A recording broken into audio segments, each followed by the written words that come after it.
The long and contentious history of tenants' rights in New York City is a story of push and pull between landlords and tenants, real estate moguls and community organizers, and between Albany and the United States' most populated city.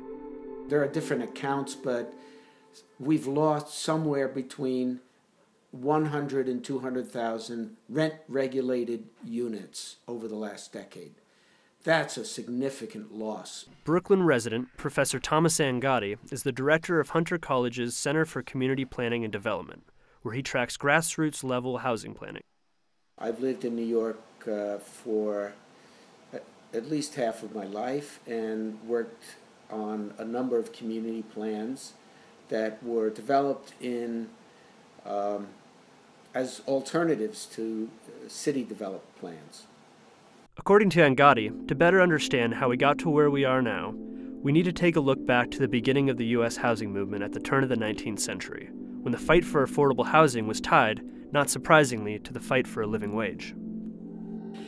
As more and more European immigrants came to the city, many of them with socialist ideas, they encountered a private housing market that was discriminatory and exploited them. Part of the exploitation included landlords raising the rent on their new tenants, who couldn't afford it, so they decided to unionize in an effort to increase their wages.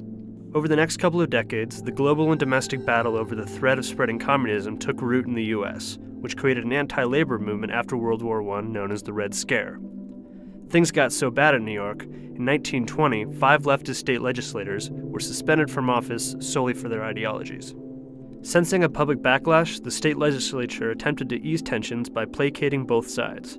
By implementing a rent control bill, they could essentially prevent unions from forming because the reason for demanding higher wages, the high cost of rent, was no longer relevant. For them, keeping labor costs down meant also keeping labor down, organized labor. So it was a liberal answer to the rise of radical unionism to have rent control. So they passed in 1921 the first bill to regulate rents in New York City. One of the most important elements of that bill was also eviction control. It restricted the ability of landlords to throw out tenants arbitrarily.